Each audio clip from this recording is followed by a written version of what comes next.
Subhanahu wa ta'ala. Pertama saya mengucapkan terima kasih diberikan kesempatan bisa silaturahmi. Dulu saya pernah ngisi di Al Hikmah ya Pak Sekolahan dia Al Hikmah lama banget.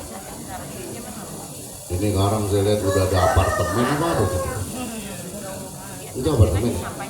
Depan. Oh klaster. Makanya saya nanya tadi, oh masih ada dusun baik, perasaan udah ada klaster itu depan. Udah jadi baik rumah itu. Udah. Wah lama-lama habis ini. Kampung ini dijual apa kagak ini Bu? Kalau dibeli dijual apa enggak? Kalau semeter 30 juta? Biasa lu mantre lu kan. Yang 30 juta jual. Kayak kampung saya Pak Bu, udah semua rekor. Lalu dulu semua rekor tanah siapa itu? Tahu sebenarnya. Jadi kampung saya itu ya Allah, orang Kaliabang tuh Kaliabang ya. Saya kenalin dulu bentar dah. Saya salah satu pimpinan pengasuh pondok pesantren An-Nur. Saya salah satu cucu dari Kiai Mokhtar Tabrani. Dulu di Bekasi itu yang dianggap pakunya Bekasi 3. Kiai Mokhtar, Kiai Nur Ali, Kiai Muhajirin. Anida ya, Kiai Mokhtar An-Nur, Kiai Nur Ali At-Taqwa, Kiai Muhajirin Anida. Mereka dulu belajar di Mekah di Syekh Maliki ya. Dan sekarang kita yang nerusin gitu, dan memang tantangannya tambah berat sekarang. Dan Kiai Mokhtar Tabrani kakek kami dulu pendiri NU Bekasi, dulu belum ada kota, belum ada kabupaten. Salah satu pendiri NU Bekasi, dilanjutkan oleh ayah saya almarhum Kiai Haji Aminullah Mukhtar, yang juga menjadi deklarator pendiri NU Kota Bekasi tahun 97 ya, pemisahan kota sama kabupaten. Saya juga Pak Bu nggak asing sama kampung ini. Itu rumah mertua saya deket tuh, depan anak dua tuh rumah mertua saya, Haji Muhammad Nur almarhum. Nah, itu mertua saya. Oh, baru kenal lu ya. Iya, alhamdulillah. Ya, itu depan rumah Ustadz Fauki itu. Ya, Ustadz Fauki itu junior saya dulu di Mesir. Ya, alhamdulillah saya bisa bersilaturahmi kemari, kenal sama bapak-bapak, ibu-ibu.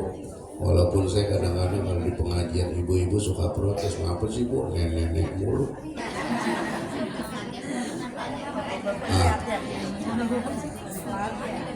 bukan apa-apa, mata gua sempet ngomong begitu dah Pak Bu. Yang awet di majelis taklim emang tinggal 2, kalau enggak tua kere. Lah lihat, coba dah perhatiin. Yang tua gua mau ngaji, gua udah tua pengen insaf, alhamdulillah. Yang kere orang-orang pada liburan, gua kemana-mana, gua ngaji dah tuh. Coba sekarang bapak ibu kaya ngaji apa kagak sekarang? Itu kan omongan orang belum kaya. Lah Korun dulu begitu, tahu Korun? Korun zaman Nabi Musa dulu waktu miskin taat sama Allah. Kata Nabi Musa kan diminta doain tuh sama Nabi Musa biar kaya. Kata Nabi Musa, Korun ntar kalau lu kaya lu lupa. Kagak Bang, dia kan sepupuan Nabi Musa. Kagak Bang, gua tetap ibadah sama Allah. Belum kaya. Udah kaya. Ini aja yang belum kaya masih kagak mau ngaji banyak ya. Lagian ibu kalau kaya nggak di sini Bu tinggalnya ya. Cuma rekor di Pondok Indah ya. Ya Allah. Grand wisata. Bener. Grand wisata. Agak keluarga kemari-mari Kak. Udah ya Bu, jangan kaya-kaya ya. Lagi kaya laki lu belaku. Ya, nih, alhamdulillah. Saya mah ini ngobrol ngajinya santai aja ya. Saya memang begini orang yang ngaji, mau saya mau bebas, lu mau sambil ngopi, sambil ngerokok, mau sambil tengkurap, bodo amat. Kenapa? Karena ngajak orang ngaji itu susah. Ngaji mah jangan tegang-tegang, kagak datang lagi orang tadi. Iya. Makanya Nabi sampai bilang, hai para sahabat, betahlah kalian di taman surga, makan minum yang betah. Para sahabat bertanya, apa itu taman surga ya Rasulullah? Majlis zikir dan majlis ilmu. Itu depan ada ubi. Ya, kalau ada yang kentut repot ini. Sungguh. Ya, ya. Ubi. Saya haji Mang Ustaz, cuman kan ubi. Tahu sendiri udah tua mau udah pada doa. Pertama saya ingin mengingatkan Pak Bu pentingnya ngaji. Saya di mana-mana selalu rewel dah urusan ini. Kenapa? Orang itu kalau ditanya pasti semua pengen masuk surga, bener nggak? Tanya dah yang kagak pernah sholat, mau nggak masuk surga? Mau. Tanya yang pada mabok, pengen masuk surga? Pengen. Tanya yang suka nyolong duit lakinya. Lah, ngomongnya semua ini. Tanya dah, pengen masuk surga? Pengen. Semua orang kalau ditanya pengen masuk surga, tapi ingat, enggak banyak orang tahu jalan ke surga. Ya. Kalau mau tahu jalan ke surga, ngaji. Ngaji Pak, dan ngopi dulu. Belum mancing, gue pulang-pulang daripada. Ya, kan mau mancing, gue lagi lu ada. Mau mancing kan orang stres itu. Orang stres yang tukang mancing. Ya, coba. Ikan dibeli 3 kilo, dilepas. Dipancingin, PA apa kagak? PA. Kalau mau beli bogul.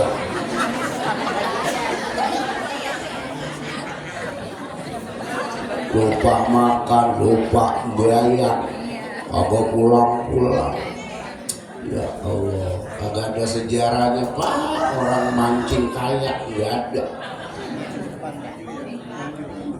Makanya susah diajak maju orang mancing.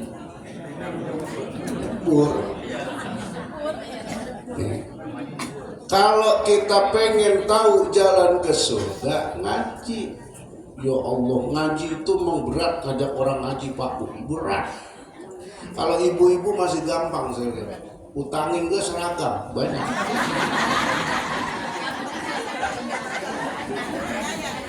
Atau main arisan ya. Yang belum dapat rajin buat ngaji, yang belum dapat. Begitu dapat, jarang-jarang datangnya udah.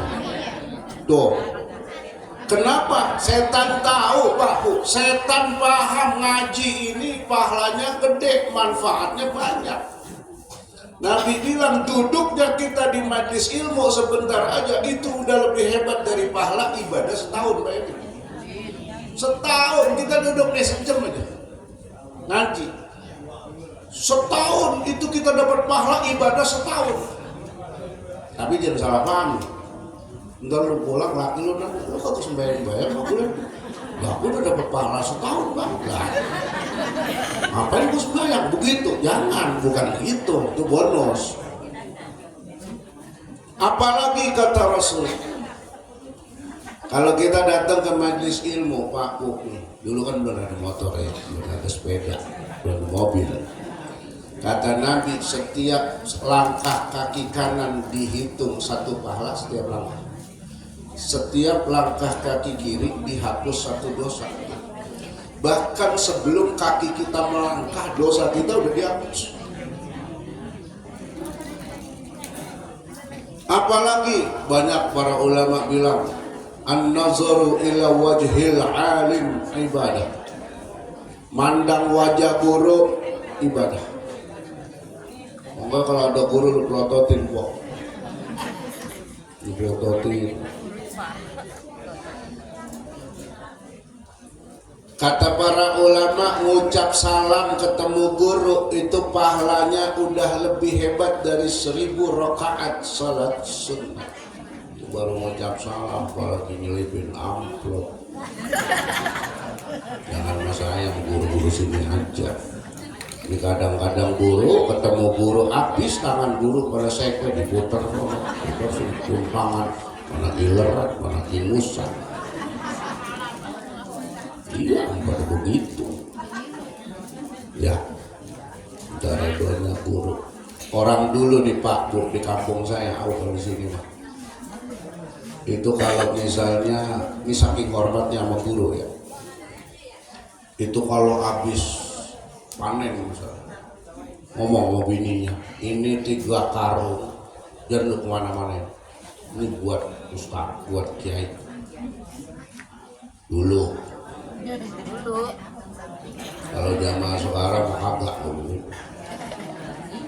yang ada begini nih WA guru Assalamualaikum guru saya doain guru selalu dalam lindungan Allah.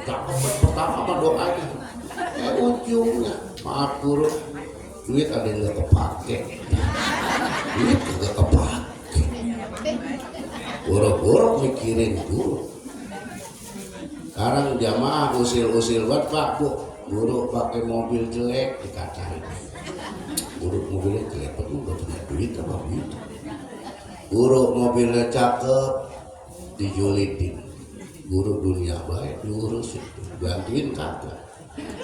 Jamaah pada usil buat begitu enggak di sini mah ya mau di Belanda enggak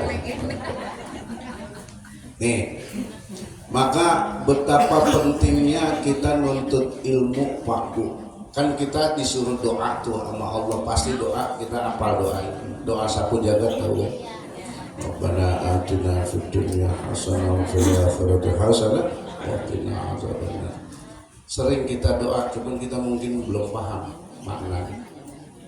Allah minta kita doa, ya Allah berikan kami satu kebaikan ini. Allah nyuruh kita minta satu doa. Kebaikan dunia kan banyak. Ibnu Abbas radhiyallahu an pernah bilang, orang yang bahagia di dunia itu cirinya pertama dia punya pertama dia punya qalbun syakirun, hati yang selalu bersyukur. Yang kedua kata Ibnu Abbas, ciri orang bahagia di dunia punya al-azwajus salihah, istri-istri yang maaf nyebutnya istri-istri. Berarti kalau satu belum bahagia. Istrinya ntar yang gak bahagia. Nah lu mau pada gede doang badan boleh pada takut bini.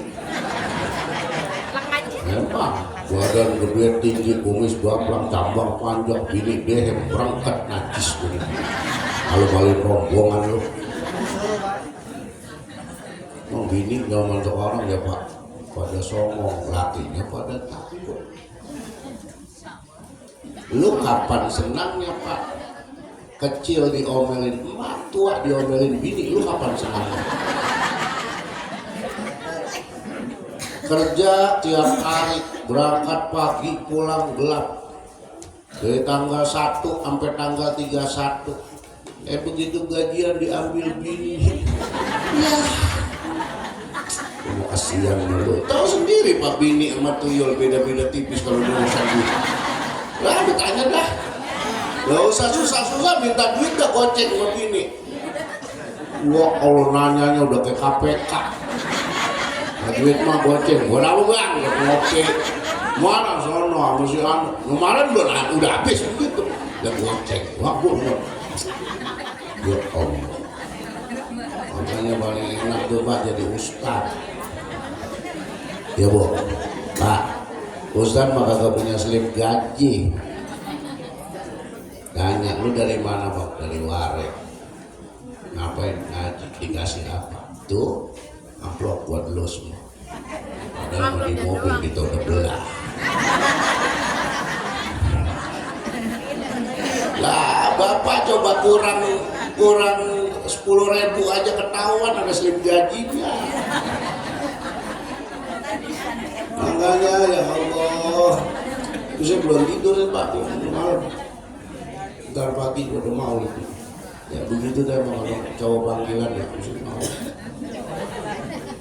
Alhamdulillah berkah Bu, makanya bini Ustaz mah gak ada yang kurung, enggak ada. Cari berkat ke 5 tempat, 4 tempat. Tapi duit belanja tetep Pak kagak boleh dikurangi. Nah, ada minta tambahan.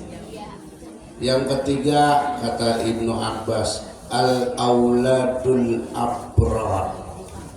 Ciri orang-orang yang dapat kebahagiaan di dunia, mereka punya anak-anak yang berbakti. Yang keempat, al-bi'atus salihah.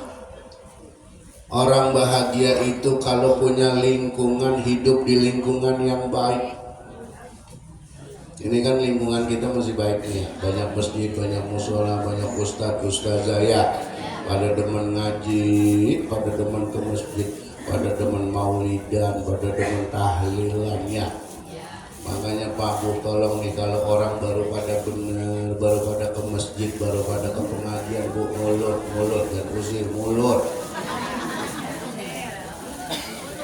Ini tetangga mau 20 tahun kagak ngaji, begitu ngaji dikata pisah. Wah, terus geledek mulu. Lu ngaji, dia besok berhenti. Kadang-kadang kita lebih setan dari setan. Tumben, kenceng banget tumben. Tumben begitu. Kita kan kesian ya Babu ya sama orang yang kagak mau ke masjid, ke musola. Sekali ke masjid di depan imam. Tahu? Sekali ke masjid depan imam berarti apa? Dari sembahyang ini. Sian kita. Wortok. Makanya kata para ulama nih Pak Bu, kalau ada orang diajak ngaji ya, 3 kali kagak berangkat ngaji dia begini, Pok ngajinya Pok, ntar gue nyusul.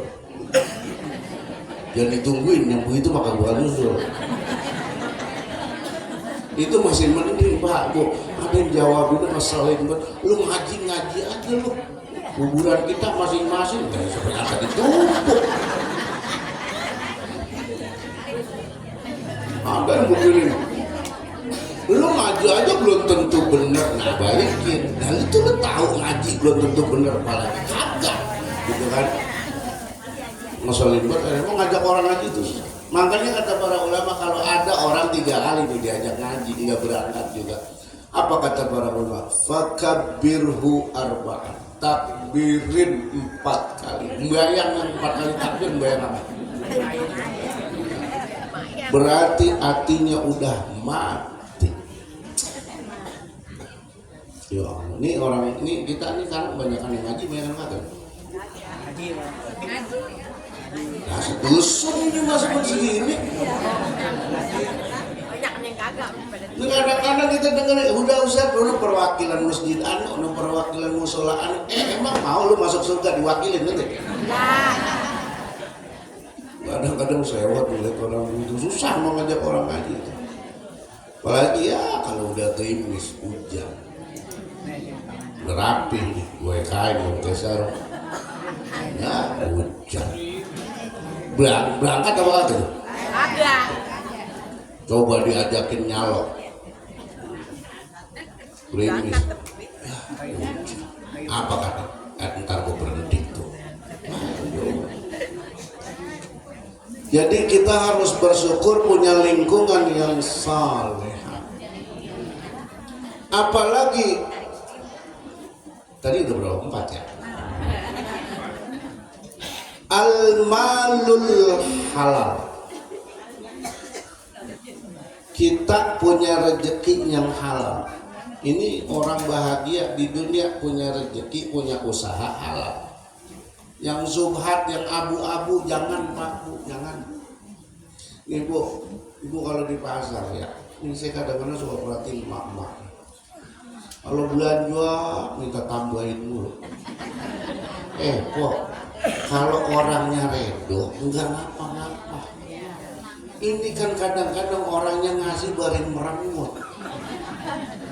Itu ntar jadi masalah. Bang tambah ini bang ya, jeruk 2 ya, oke. Orangnya belum tentu itu.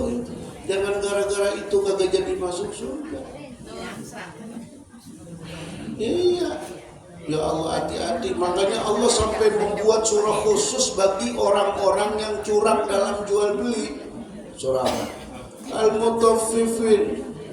Wailul lil mutaffifin alladzina idza talu 'alan nasi yastawfun wa idza kaluhum aw wazanuhum yukhsirun. Celaka al-mutaffifin. Siapa orang al-mutaffifin itu? Kalau beli pengennya banyak, kalau jual pengennya ngurangin. Pada dagangan di sini ya. Ini benar. Ini yang suka saya lihat keliru tukang dagang suka bingung. Ditawar. Ibu-ibu tahu sendiri bakal nawar tandes banget. Kalau tanah abang dikatain lu tukang dagang rojali, omongan jarang beli. Cumi ubur cuma nilai terus kabur. Baju orang disedengin 3 atau jadi beli.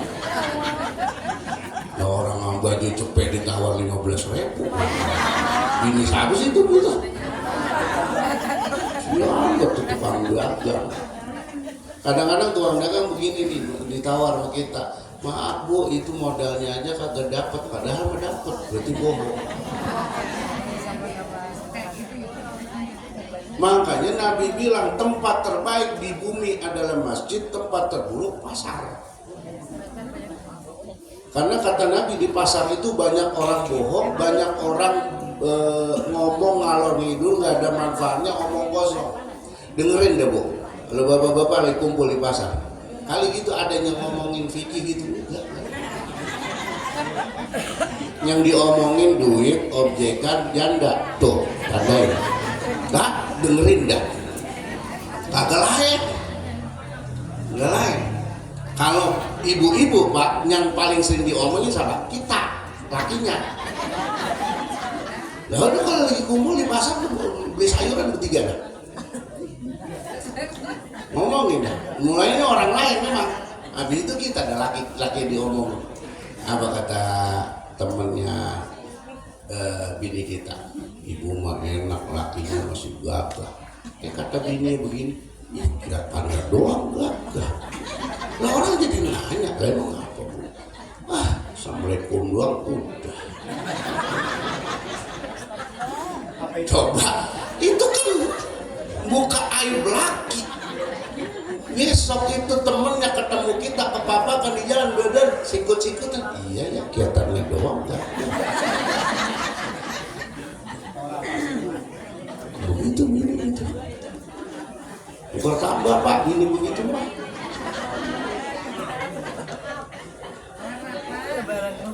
Jadi cari rezeki yang halal ya.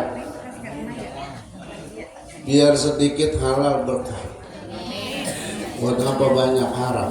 Nih, kita kalau dapat makan makanan minuman yang haram atau dari rezeki yang haram, itu lama-lama mendarah daging di tubuh kita. Makanya jangan harap kita bisa taat sama Allah. Termasuk sama anak-anak kita Pak Bu. Para ulama bilang kalau anak kita bandel, susah dinasehatin, kepala batu. Itu yang pertama kali harus kita cek adalah rezeki yang kita kasih halal apa haram. Ibu kalau dikasih duit bulanan sama laki nanya apa kagak? Bang halal apa kagak? Nanya. Dia bisa duit. Bilang bu sama suami, bang kasih gua sama anak-anak yang halal aja, yang haram lu makan sendiri. Kata lakinya, ada nih mah haram 100 juta. Terima apa kagak? Haram udah.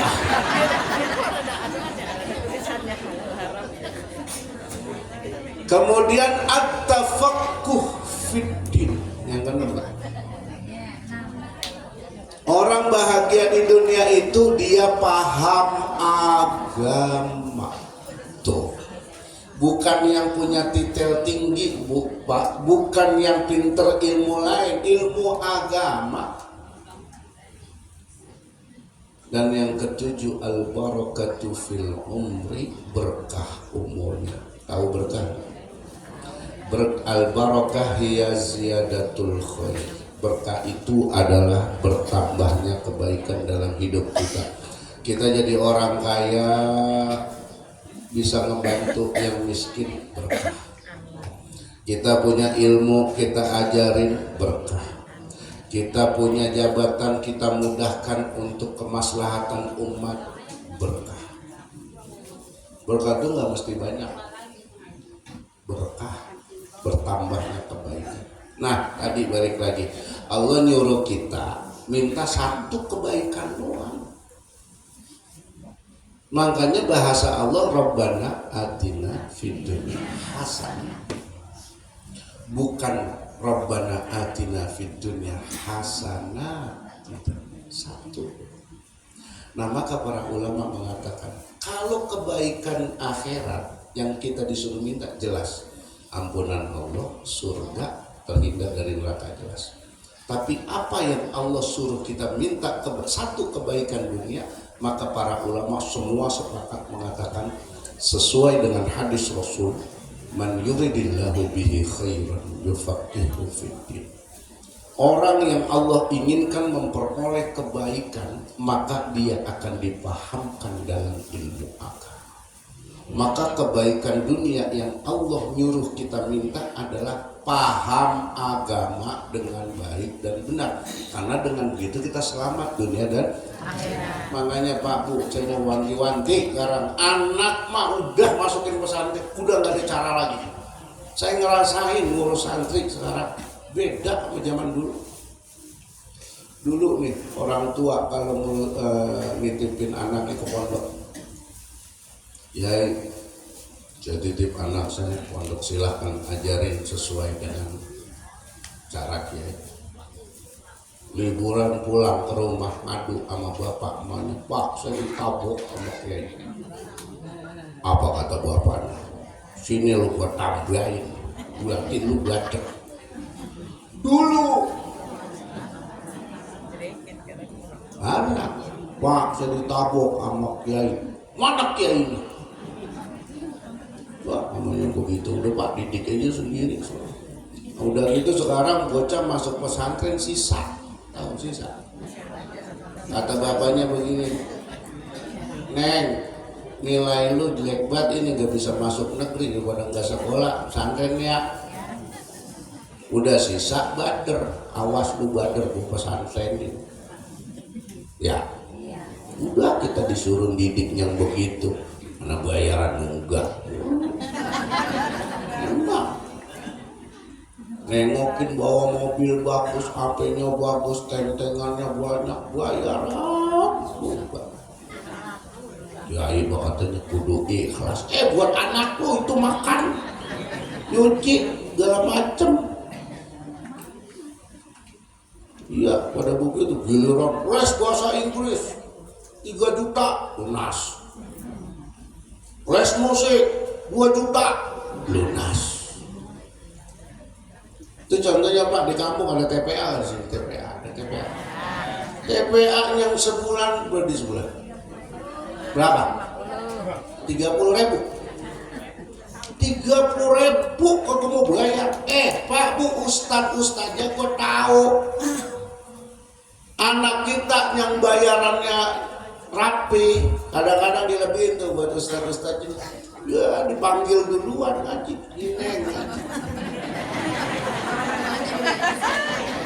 Ya anak yang kagak, bapaknya kagak mau bayar, emaknya gak mau bayar, ustadznya saya kapan? Tar kalau ada waktu. Jangan ngarep pinter. Lah iya mau begitu.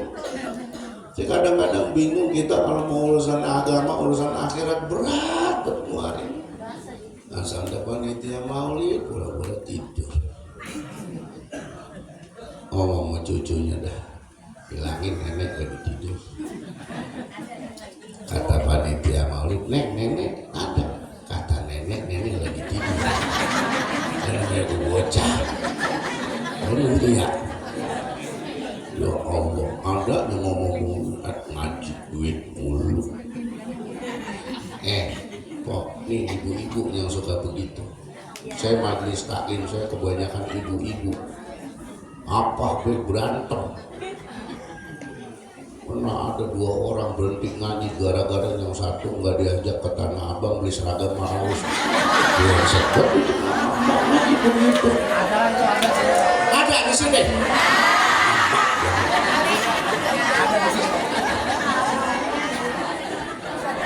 Makanya ini pemandangan langka nih, saya bapak-bapak taklimnya punya seragam. Biasanya nggak ada. Lah saya aja bu kalau diajak bikin seragam sama bini saya mah kagak mau. Ya bikin seragamnya buat kondangan, dia enggak. Memang apa? Terketahuan bini gua yang mana. Lah kalau bini kita makannya banyak mah kita malu. Lakinya batiknya sama malu gua. Agak gua nggak mau. Iya. Ya Allah, apa aja diributin mak ampun kata saya. Masa apalagi kalau ngaji pindah-pindah tuh rumah ini gitu ya, muter ya. Itu asal di rumah orang kaya banyak. Asal di rumah orang susah kagak pada ngaji. Ngomong itu sudah makanan doang.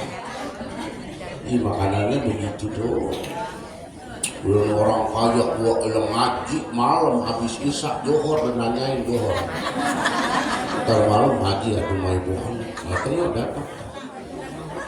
Sama tahlilan tuh begitu biasanya. Kalau malam menuju hari ya rumah bapak datang dapat kain kan biasanya gitu. Giliran orang susah tahlilan aku mau pergi ke Kerawang begitu. Ada dia alasan. Gak ada sini mah. Di Jerman. Nih bagus ya Allah penting banget ngaji makanya anak masukin pesantren dah. Nih saya cerita waktu saya masih di Mesir saya ingat tahun 2009 atau 2010 ya. Itu datang mantan presiden kita B.J. Habibie. Ini kan beliau orang muslim paling cerdas di dunia. Tahu nggak kalau kita naik pesawat di sayap pesawat tuh ada yang buka tutup kalau naik. Itu ciptaan B.J. Habibie dan itu jadi hak cipta beliau sampai sekarang. Jadi dapat royalti terus dipakai oleh seluruh penerbangan di dunia. Beliau waktu itu cerita di depan kami para mahasiswa. Beliau cerita sambil nangis. Apa kata beliau? Kalian itu orang-orang yang beruntung bisa belajar agama. Saya kalau bisa tukar ilmu saya semua dengan ilmu agama, saya tukar. Itu kata beliau. Beliau kurang cerdas apa dulu? Ternyata begitu di akhir di masa tua saya kata beliau. Ternyata ilmu agama yang paling kepake. Ilmu saya cuma sebatas dunia. Besok saya meninggal saya udah nggak ngerasain manfaatnya. Sampai begitu Pak. Itu B.J. Habibie orang pintar. Makanya saya nggak bosan-bosannya Pak Bu anak masukin pesantren jadiin ulama udah. Lu jangan takut masalah rezeki mah coba lihat. Saya tanya dah ibu-ibu, ibu punya suami berapa puluh tahun kerja, 20 tahun, 30 tahun, 40 tahun, kaya apa kagak? Kaya. Coba lihat Pak, yang kaya siapa? Ulama. Pernah dengar ulama miskin? Kagak. Kaya, bininya banyak. Iya kan begitu. Bini banyak kan mertua banyak, warisan banyak. Lupa udah susah, bini atuh cerewet lagi. Coba, dari mana coba? Mereka nggak punya jam kerja, mereka nggak punya slip gaji, mereka nggak punya bos. Jangankan ulama, dah saya aja misalnya, saya makan cowok panggilan ya. Jadi dipanggil datang. Saya bukan ulama, saya aja ngerasain ya Allah berkah banget. Saya dulu pernah jadi dosen Pak Bu, saya berhenti. Gara-gara sebut jadi dosen. Apa-apa dibatuk, udah pakai sepatu, udah pakai glasses, ya iyalah. Apalagi dulu ngajar agama kebagian semua fakultas, asal giliran fakultas teknik gua awam berangkat laki mulu. Kalau kira fakultas psikologi itu gue getah. Ya Allah, makanya jadiin anak ulama, paham agama. Itu tadi Nabi bilang, orang yang Allah berikan kebaikan itu dipahamkan dalam agama. Jangan takut urusan rezeki. Ini kata para ulama begini, ini kadang-kadang kita salah mindset ya, POV lah kata anak sekarang. Kata ulama begini, kenapa sih kita masih merisaukan urusan yang udah dijamin sama Allah? Rezeki udah dijamin sama Allah. Kenapa kita bikin puyeng? Sementara kita malah cuek sama urusan yang belum dijamin sama Allah. Kita masuk surga belum dijamin sama Allah. Rezeki udah dijamin sama Allah. Kenapa kita puyengin? Yang namanya rezeki nih di hadis qudsi ya, Allah sampai bilang begini. Wahai hambaku, kerahkan segala kesungguhan dalam beribadah kepada. Kalau kalian tekun beribadah, sungguh-sungguh ikhlas beribadah kepadaku, apa kata Allah? Aku buat hatimu kaya dan aku jamin rezeki. Allah jamin. Tapi sebaliknya, kalau kalian tidak bersungguh-sungguh beribadah kepadaku, aku buat hatimu miskin, gak pernah cukup, dan aku akan sibukkan kamu dengan duniamu, dan kamu tidak akan mendapatkan apapun kecuali apa yang telah aku tetapkan. Paham maksudnya? Ini gara-gara kerja, gara-gara ngejar setoran, kagak sholat, kagak ngaji, kagak ke masjid, pagi-pagi pulang malam bis istirahat, diajak ngaji capek, ustadz kerja, ya dah ngajinya Sabtu Minggu pergi. Sabtu Minggu nggak datang juga Pak, kemana? Waktunya jalan-jalan lah, sampai mati lo kagak ngaji. Ibu-ibu sama, ibu anu kemana? Ngurus cucu ustadz. Ini saya kasih tahu Bu, salah satu tanda kiamat kata Rasul, budak melahirkan tuan. Ibu dulu melahirin anak ibu didik, ibu sekolahin sampai ibu nikahin, terus dia punya anak, ibu dibudakin suruh ngurusin anak. Nenek-nenek yang ngurus cucu berarti sedang mempercepat kiamat. Sekarang kalau ditanya, ibu anu kemana nggak ngaji? Ngurus cucu Ustaz. Ntar cucu itu gede, ada lagi cucu orang. Sampai mati lo naik kagak ngaji. Kadang-kadang emaknya kemana? Kerja. Emang apa emaknya kerja? Kurang dari lakinya. Saya tanya, Pak, emang kalau istri kerja bantuin suami nggak? Agak. Kan prinsip bini begitu, duit laki, duit bini bukan duit laki. Ayo, token istri bunyi, mah beliin pulsa apa mah, lu kan baru gajian, kok bisa bang, itu mau urusan lu kalau mau pakai duit gue minjem ya, tuh mana bantuin. Iya. Kadang-kadang emaknya begini ngomong, emaknya bocah itu ya, mak ngomong sama nenek ya, dan cari pembantu ya, babysitter jagain bocah yang gopek sebulan. Apa kata nenek? Daripada buat pembantu dan berdua. Nenek mati, udah kagak ngaji ujungnya. Hampir mati, lu kagak ngaji. Banyak banget yang begitu saya lihat. Ya, siang makanya nih. Udah ibu mau udah terlanjur emang laki susah dirobah. Besok cari mantu, cari besan yang kaya, yang kontrakannya banyak, anak atu-atunya bapaknya udah sakit-sakitan. Gue juga masih mau kalau ada begitu Pak. Sini ada nggak nenek-nenek kaya? Ada. Kontrakannya banyak ada. Yang pagi nikah Johor meninggal, gue mau.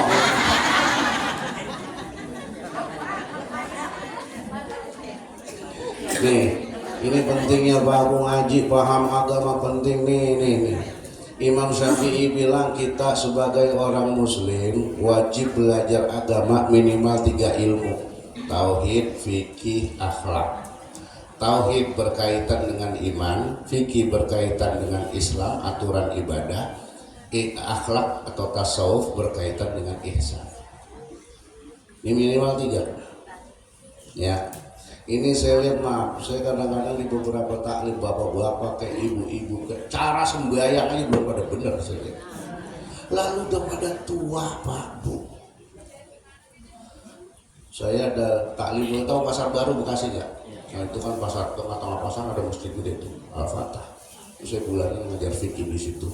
Jamaahnya udah rata-rata di atas 50-an tahun, mama bapak-bapak. Begitu nyampe bab sholat, ya Allah, niat sholat aja pada salah, kagak pada ngerti. Ada yang model dari rumah niat yang maghrib sampai masjid langsung Allahu Akbar, kata juga niat di rumah kata begitu. Nah, iya kalau lu langsung sembahyang, kalau lu ngopi dulu mampir. Yang namanya niat masuk rukun itu ada di dalam sholat. Kalau sebelum takbir bukan rukun namanya, itu namanya syarat sah. Kan sholat itu adalah perkataan dan perbuatan yang diawali dengan takbir, diakhiri dengan salam. Makanya harus benar. Mana lagi ibu-ibu, ada nenek-nenek. Nek, sini nek ngaji nek mas saya ngadep, baca apa Ustaz? Baca Al-Fatihah. Lah Al-Fatihah, sobat. Saya bilang Al-Fatihah itu rukun sholat, saya pengen dengar. Ya Allah, nggak nyampe setengahnya Bu, yang benar. Saya bilang nenek sholatnya begini, pakai Fatihahnya begini. Iya, pantas lu sholat rajin melaki mau melotot. Sholatnya agak bener ini. Karena kan kalau Fatihah itu rukun Bu, Pak. Kalau salah sholatnya kagak sah. Ya Fatihah dua Allah, apalagi kalau nyebut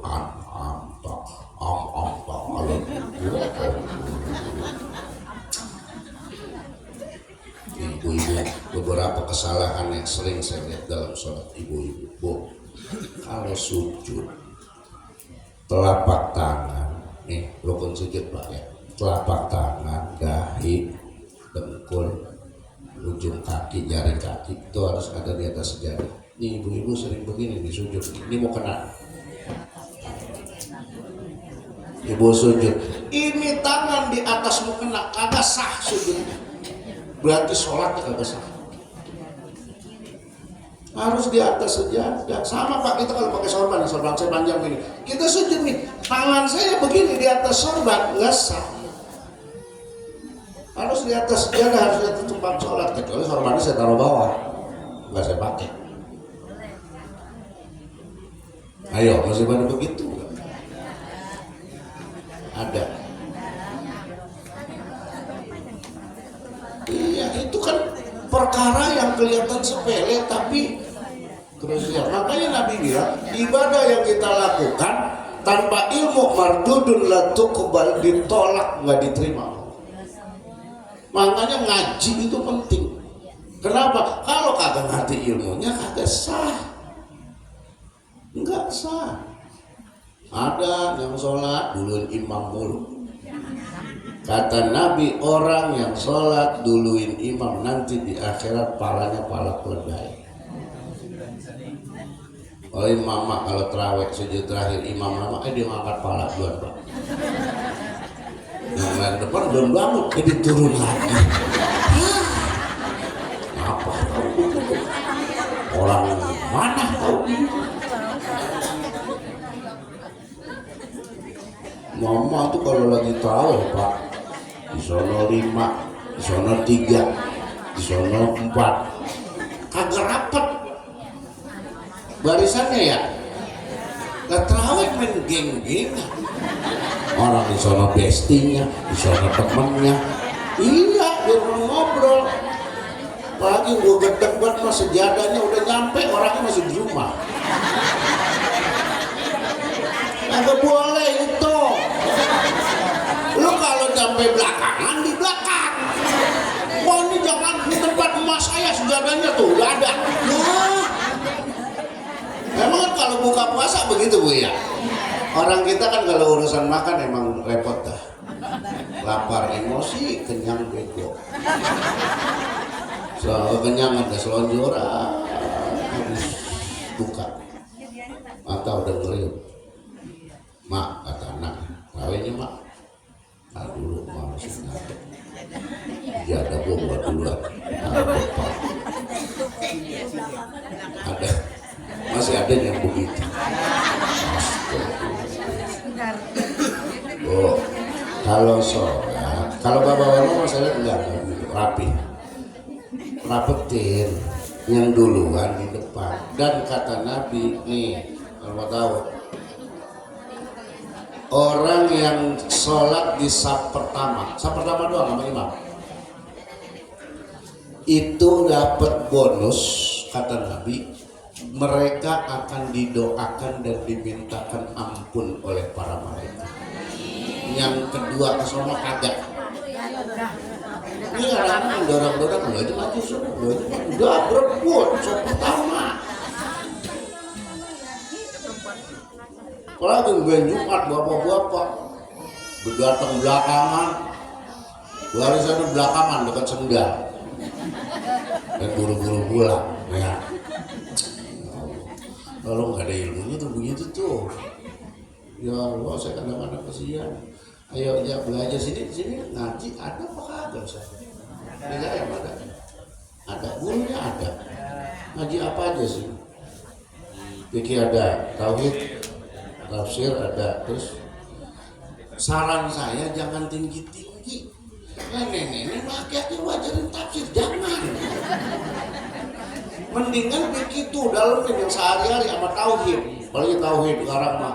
Nih hati-hati loh Pak Bu, kalau fikih kita berbeda, masih dalam koridor 4 mazhab nggak ada masalah, yang penting tahu ilmunya. Tapi kalau tauhid melenceng, taruhannya akidah bisa kafir. Itu ustadz yang pada di medsos itu jangan dipikir benar semua. Kalau kita pakai patokan akidah Ahlussunnah wal Jamaah, udah banyak yang keluar dari Islam, artinya kafir. Banyak ustadz terkenal, saya nggak mau nyebut namanya, silakan. Salah satunya yang dianggap kafir itu menurut akidah Ahlussunnah wal Jamaah, kalau kita mensifatkan Allah punya bentuk tubuh, itu udah kafir. Ada ustadz yang bilang Allah tangan kanannya 2, Allah pakai jubah hijau, Allah tingginya 60 meter, Allah kakinya ketika didekatkan ke api neraka mengkerut. Ada yang ngomong begitu. Itu ustadz terkenal. Pasti ibu kenal, pasti bapak kenal.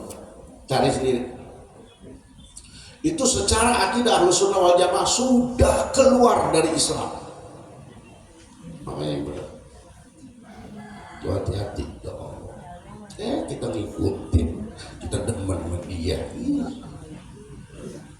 Kalau mau Pak Bu mengidolakan, mendingan ustadz kampung yang ada di sini yang kita tahu belajar sama siapa, yang kita tahu sehari-harinya bagaimana. Ini giliran maulid ngundang ustadz viral,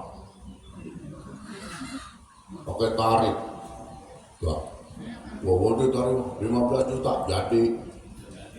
Giliran ustadz sini diundang, deket dia marungnya 200 gue cukup. Mana berkatnya disangkutin di motor. Itu ustadz pakai kain pulang ngangkang begini. Warat panitia begitu. Saya pernah ngerasain Pak soalnya. Selama deket rumah di gang saya bawa motor. Orang mah antri itu berkat ya. Ke rumah deket. Saya disangkutin di motor. Udah saya pulang. Begitu habis saya mau pulang tuh berkat udah di motor Pak. Ibu-ibu yang tadi ngaji sama saya lewat bertiga ngomong sama temennya, kedengeran kuping saya. Enak betul ya bini ustadz mau gak masak pisang, kurang ajar. Kalau saya pergi saya malu. Orang mau ngomongnya jawabnya dikit. Mak-mak lagunya itu gaya keluar. Tuh makanya pentingnya ilmu. Duluin gerakan imam, kata Nabi, tar palanya diganti mengledai. Ini apalagi banyak sekali saya lihat nih, apalagi sehari-hari ya Allah, bapak-bapak, ibu-ibu, apalagi kalau urusan ngomongin orang, wah, agak enak Bu ya kalau nggak ngomongin orang. Awalnya bapak yang baik-baik, kalau yang baik-baik kan kita dapat pahala Bu. Ibu Anu kemana ini? Dia mah jam segini ngaji ya orangnya. Dapat pahala tuh masih. Tapi saya jamin udah lebih dari 5 menit. Ngetok dan yang satu. Tapi dia kulit sombong sama lakinya. Emang lu baru tahu. Judes banget orang. Gua itu 2 jam gak kelar itu. Ya. Pak. Omongan-omongan tuh jangan suka dibawa kemana-mana, apalagi ngadu domba orang. Ya Allah, ibu tahu, Pak tahu nggak? Istrinya Abu Lahab, namanya Ummu Jamil, orangnya cantik, tapi Allah bilang wa mra'atuhu hammalatal. Istrinya Abu Lahab itu tukang bawa kayu bakar, bukan tukang mikulin kayu bakar, bukan. Api udah kecil ditaruhin kayu bakar jadi gede. Namanya tuh sekarang namanya apa? Kompor. Kalau ada yang tukang ngadu-ngadu berarti bininya Abu Lahab. Enggak semua terus diomongin Pak Bu. Kadang-kadang kita enggak cukup benar, tapi juga harus bijak. Saya tuh berusaha satunya suka ngingetin istri saya bilang, lu ngadepin orang tua nih, mau orang tua kandung, mertua, mau guru, ilmu lu tinggal, jangan dibawa, harta lu tinggal, jabatan titel lu tinggal, ego lu tinggal, cukup bawa satu akhlak. Biarin kita dikata apa kek sama emak kita diomelin udah iya, biar katanya kita bener, emak kita salah. Nenek kan kadang-kadang suka merugul ya. Biarin udah, jangan lu bales, jangan lu bantah. Kenapa? Sekali nyakitin hati orang tua, habis ibadah lu, habis kebaikan lu. Saya suka bilang udah kalah orang tua. Kan emang Bu, menurut para psikolog ternyata katanya yang paling sering berantem mertua perempuan, memantu perempuan. Ya bener ya. Mertua laki sama mantu laki, enggak, saya sama mertua saya kayak temen sih lah, cincai, ngopi bareng, ngerokok bareng, tawa dah kadang-kadang. Ya. Tapi kalau mertua perempuan sama mantu perempuan katanya sering berantem. Kenapa? Kadang suka ada cemburu dari mertua perempuan. Ini anak kesayangan gua, karena lu merhatiin anak gua jadi merhatiin lu. Ya begitu ya. Aku enggak. Iya, anaknya lagi dibelain baik. Iya maksudnya, Bu, Pak. Omongan itu kudu kita pilih-pilih. Ya, ini kan penyakit di masyarakat. Makanya Allah sampai bilang itu semua berpotensi menimbulkan permusuhan dan perpecahan. Ya hati-hati ya. Ini ngomong-ngomong apa jam berapa ini? Belum sih yang tahu jalan. Kamu ngurusin lu doang. Tapi johor. Lu pernah ngeliat Ustadz pingsan ya di depan? Apa juga? Banyak apa itu sih? 6:30. Udah lewat. Kan ada pertanyaan tadi. Itu bukan pertanyaan lagi deh ya. Nyantai ya, sambil santai ya. Nggak apa-apa, apa aja tanya. Kayak bisa saya jawab atau saya tinggal gitu aja. PR maksudnya. Ya. Tahu saya ngomong intinya apa sih tadi? ngalor ngidul. Kalau fokus. Hah? Ya pokoknya intinya Pak Bu istiqomah ngaji ya. Gerimis dikit berangkat, meriang dikit berangkat, pantat bisulat berangkat. Nah ngomong duduk miring, Pok. Ngomong sama temen lu jangan lu tepak ya boleh bisulat ini. Kan kata Nabi semakin berat tantangannya, pahalanya semakin banyak. Amin. Makanya sampai ada mau sampai kapan ngaji ya sampai mati, kalau perlu mati di pengajian. Jangan sekarang tapi gue ribet. Ntar aja mau usah main ya. Lah kalau lagi ngaji ada yang meninggal lah bubar Pak ngaji ngurusin dia. Ya, tantangan lu nih ya. Nih ya makanya nih intinya berbahagialah kita orang-orang yang mau ngaji. Itu bukan orang sembarangan Pak, artinya Allah milih kita. Saya selalu bilang ke santri-santri saya bilang pewaris paling agung itu bukan yang warisin harta, bukan yang warisin jabatan, bukan yang warisin kekayaan, tapi pewaris paling agung adalah orang yang mewarisi ilmu Rasulullah Sallallahu Alaihi Wasallam. Saya udah berazam, ini saya pribadi bukan saya mau show off, bukan. Saya sudah berazam sama Allah. Ya Allah, saya wakafkan diri saya untuk dakwah. Istri saya, anak-anak saya yang pada di pesantren, saya di pesantren. Nah, saya punya pesantren, anak saya di pesantren luar tuh, Pak. Kalau pesantren sendiri mah jadi preman kan. Kan istri saya 2 anaknya. Lu ngotot aja loh. 1 di Megamendung, 1 di Cilacap. Saya juga nggak mau jauh-jauh ke Jawa. Dan kalau ada apa-apa ribet. Iya, saya udah berazam sama Allah, ya Allah, lindungin anak-anak saya pesantren. Jadikan mereka orang-orang yang mewarisi ilmu Rasulullah. Tolong jamin masa depannya, jamin rezekinya mudah.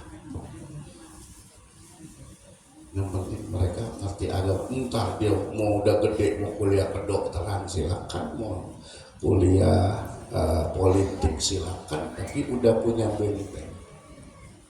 Minimal jadi dokter yang ustadz gitu ya, minimal bau ustadz bobo kiai.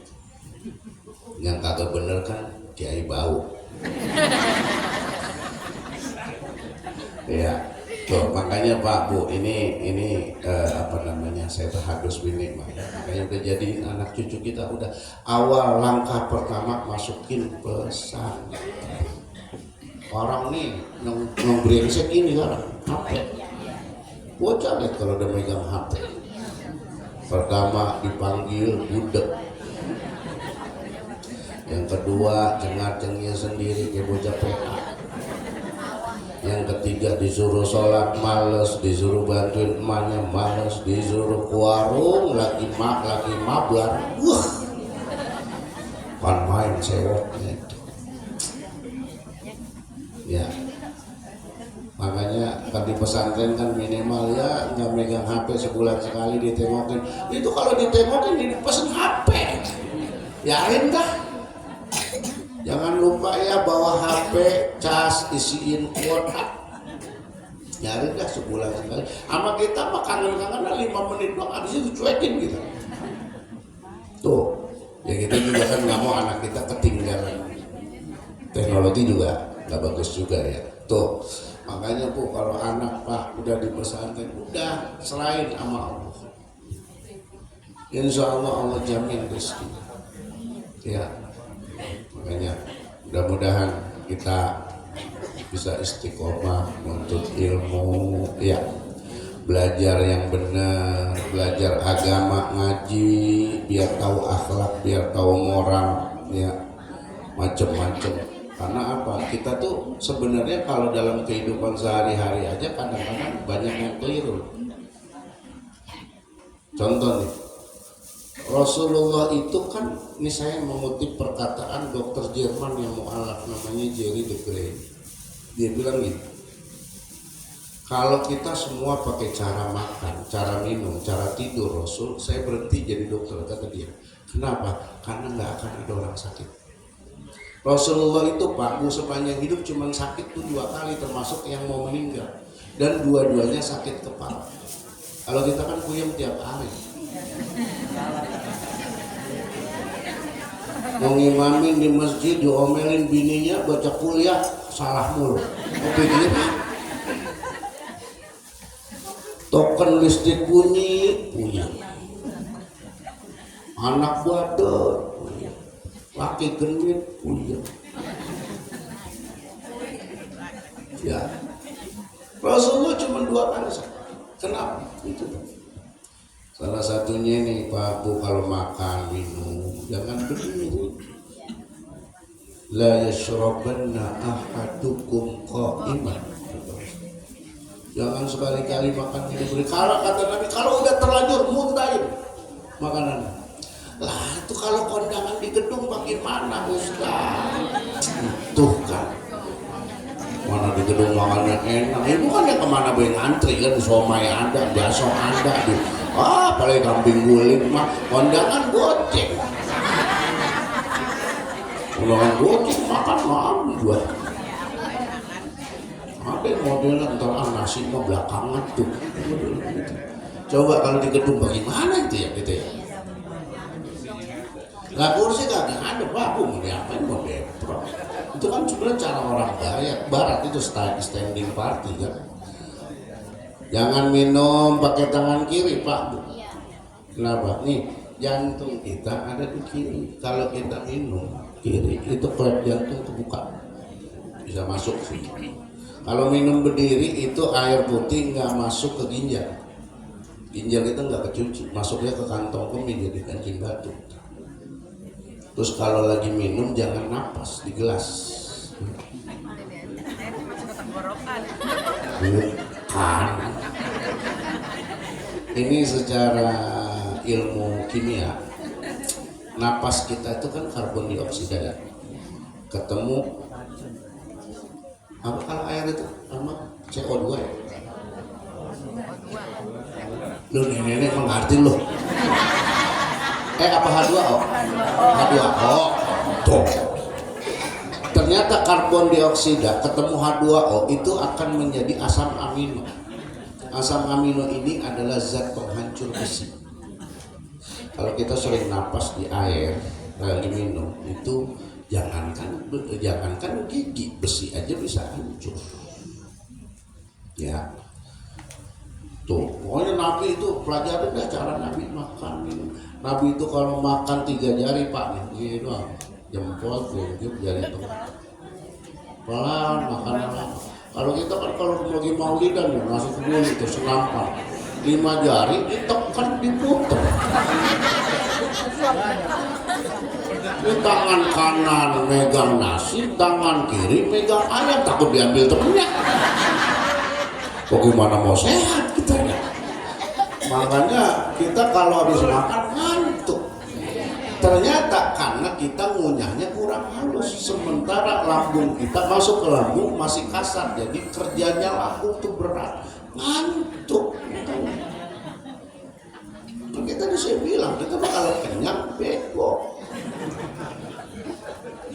Apalagi urusan makan, lu udah makan kok, baru lontong 3 meter dan makan nasi itu ya, kalau begitu kan kita mah baru sebelah mau bakso belum makan gitu. Makanya kita harus tahu. Contoh lagi, makan buah Pak Bu, itu yang bener itu saat perut kosong. Bangun tidur, makan 7 jeruk, sakit emang, tapi itu lagi ngobatin. Orang sakit mah tuh, saya dikasih tahu sama teman saya yang ahli herbal. Sakit mah, ibu kan sering mah ya. Itu makan pisang emas. Tahu pisang emas? Yang kecil ya? bangun tidur makan pisang satu tiap hari sebelum makan apa-apa. Itu justru obat mah. Kita kan makan buah cuci mulut. Balik kita ya. Makanya nih satu lagi nih yang saya suka terutama ya bapak-bapak ibu-ibu juga. Pernah diteliti umur manusia paling panjang itu orang Jepang. Saya waktu ke Jepang memang saya ngeliat, saya salut tuh orang Jepang. Itu di jalanan tukang sampah, tukang sapu segala macam. Itu aki-aki nenek-nenek udah di atas 80 masih kuat. Ternyata salah satunya adalah mereka itu nggak overthinking orangnya. Paham nggak overthinking? Kagak suka mikir yang kagak-kagak yang belum terjadi. Kalau ibu kan nih besok mau maulid dari malam udah barisin baju putih, hitam, merah, kuning, hijau. Gua pakai bajunya mana besok? Gua pakai hitam kayak orang lagi kematian. Gua pakai putih pucat. Gua pakai kuning tersama sama ibu Anu. Nanya sama lakinya, bang, gua pakai yang mana? Ada lakinya hijau tuh mah pantes. Kayaknya pantesan merah ya tadi lu nanya. Gua mau ketemu sama perempuan begitu. Belum begitu pak.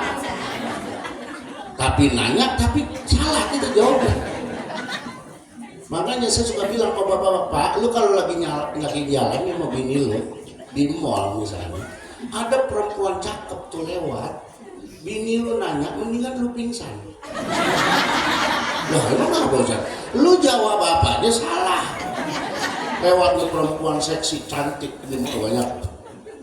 Kata bini kita, Pak, enggak tuh perempuan. Ah, cantikan mama, bohong kita bohong. Nyari aman kan? Cantikan mana mama? Apa kata bini kita? Ih, mata lu kemana sih? Jujur, waduh tambah salah. Cantik bang itu, cantik mah seksi banget tuh. Berarti mama jelek dong. Mendingan pingsan. Aman loh. Ya perempuan pak, makhluk paling misterius sampai kapan gitu ya bang. Ya, makanya yang paling susah mahamin perempuan. Coba kalau lagi marah, diem salah, dijawabin tambah panjang, ditinggal apa lagi. Mendingan lu telanjang lu joget. Oh, satu-satunya obat kalau bini lagi ngambek, tuntun ke toko emas. Nah. Beliin Ustaz, kagak lu tinggal. Giliran udah dibeliin, kalau lupa itu memarah. Kan banyak contohnya di TikTok tuh ya. Gimana kasih duit, mulai kalem, kasih selembar lagi, kalem, sampai itu dah. Ini saya bilang beda-beda tipis sama tuyul. Ya, baik mudah-mudahan ada manfaatnya kok saya ngomongnya. Ya mudah-mudahan minimal kita niat ngaji ya Pak Bu. Makanya saya selalu bilang ke jamaah ngaji mas saya mau bebas. Yang penting pada betah ngaji. Ngaji jangan serius-serius Pak. Saya di pesantren saya itu kan sebulan sekali ada pengajian ngaji sholawat di atas perintah Habib Lutfi. Kebetulan guru fikihnya saya bilang Habib buka 4 mazhab kali ya. Kata Habib jangan puyeng, itu mau buat mahasiswa S2. Mulai masyarakat mau udah patul korib aja yang tipis dia dah. Itu pokoknya ngaji mah santai aja Pak Bu, yang penting pada betah, pada demen ngaji. Apalagi ibu-ibu Pak. Ibu-ibu nih ya Allah kalau ceramah lempeng aja, kalau nggak tinggal tidur tinggal ngobrol pulang. Kami ngomong lagi ke panitia besok usah begini udah undang lagi. Ya, saya bilang Bu Pak kalau mau ngundang yang lucu malu undang malu nggak boleh. Ya intinya mudah-mudahan yang penting ngaji yang niat nih. Satu hal lagi, kalau selesai ngaji nih habis ini kita selesai, tolong niat ya Allah pengajian berikut saya mau hadir lagi, takutnya umur kita nyampe biar kita tetap dicatat fisabilillah syahid insyaallah. Amin ya robbal. Dah ngomong baik. Ada pertanyaan nggak? Silahkan buat jamaah ibu-ibu satu untuk bapak satu, silahkan yang mau bertanya.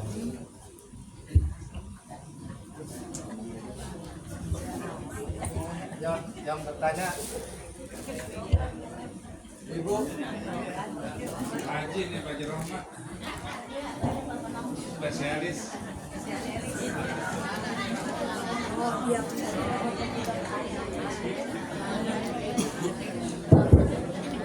Bismillahirrahmanirrahim. Assalamualaikum warahmatullahi wabarakatuh. Waalaikumsalam. Mohon izin Pak Yai, saya mau bertanya kayaknya di luar dari kajian kita hari ini Pak Haji. Alhamdulillah saya punya pengalaman hidup saya, seumur hidup saya sampai saat ini saya pernah melakukannya. Jadi seumur hidup saya pernah saya melakukannya. Jadi pengalaman hidup Pak Haji. Oh iya. Pak Yai. Iya. Terus. Alhamdulillah setelah saya ada apa ya? Jadi grogi nih Pak Kiai. Mohon izin Pak Kiai. Jadi setelah saya berangkat ke tanah suci, saya pernah ibadah di Madinah 8 hari, di Mekah 17 hari, di Mina 3 hari, dan di Gua Hiro mungkin setengah hari saya. Yang saya tanyakan, waktu saya di Madinah, saya tidak pernah melihat imam besar waktu sholat zuhur, asar, maghrib, isya, subuh. Saya ada di depan rodo. Artinya di dalam hati saya ingin melihat imam, karena setiap hari kalau di Indonesia saya sering lihat imam A, imam B, imam C. Terus saya sholat di dalam masjid, enggak pernah melihat imam juga. Yang saya dengar suara imam. Banyak kalau kita bedakan di Indonesia sama di Arab Saudi itu memang beda jauh, tapi lebih nikmat di Arab Saudi. Insya Allah jamaah kita yang hadir di sini bisa berziarah ke Madinah, ke Mekah. Insya Allah Allah berkata. Iya, amin Pak. Yang saya tanyakan, Ini masalahnya nggak lihat imam. enggak lihat imam. Jadi yang saya tanyakan waktu saya sholat di Madinah, di Mekah, di Mina saya 3 hari sholat di masjid, terus di Jabal Uhud, di Gua Hiro saya 1 hari, setengah hari, bukan 1 hari. Enggak pernah lihat imam. Yang saya tanyakan, waktu saya sholat fardu di Madinah maupun di Mekah, apakah sholat saya itu diterima oleh Allah Subhanahu wa Ta'ala, atau gimana Pak Haji penjelasannya, atau sholat saya sah atau tidak? Terima kasih. Wabillahi taufiq wal hidayah. Wassalamualaikum warahmatullahi wabarakatuh. Saya baru ini dengar orang bayang nggak pernah ngeliat imam. Maaf ya, saya bukan sombong, saya begini pernah jadi imam di Masjidil Haram. Makmumnya teman saya berdua. Ketinggalan, nyampe udah bubar, dia kata saya berdiri di luar nalar kalau dari sini. Ada cerita orang juga tawaf nggak bisa melihat Ka'bah. Ada. Itu biasanya bagi orang yang masih punya ilmu hitam. Ada yang kalau nyampe tanah suci jadi gila, pulang semua. Jadi saya dulu 2 kali jadi petugas haji. Pertama tahun 2006 utusan mahasiswa Kairo. 2006 saya tugas di Mekah, bagian rumah sakit kesehatan, ngurusin orang sakit dan orang meninggal. Area kerja saya 6 rumah sakit besar di Mekah. Saya mah bukan nggak ngerti kesehatan, tapi saya cuma menjadi penerjemah bagi dokter-dokter Indonesia dan pasien. 2009 saya jadi petugas di Bir Ali Madinah, ngawasin orang ngambil mikot. ya mobil ihram. Termasuk tugas saya Pak, kan kalau laki-laki nggak boleh pakai celana dalam tuh yang berjahit. Tugas saya waktu itu termasuk megangin tongkat, saya singkap Pak. Laki. Nggak kadang-kadang kagak ngerti atau lupa kesian kan harus bayarkan. Saya juga sebenarnya mah jijik dikit ya. Cuma tugas. Jadi banyak sebenarnya cerita. Termasuk saya ingat waktu yang 2006 itu. Saya serombongan ini datang dari Kairo. Dulu jamaah haji Indonesia belum datang karena kita petugas datang dulu. Satu bis sudah ihram. Itu naik bis kecil waktu itu ada sekitar 20-an orang. Supirnya orang mana gitu saya lupa. Itu nyari Masjidil Haram gak ketemu tuh. Putar aja. Sampai kemudian kita sadar, kita kagak nyampe udah akhirnya udah kita istighfar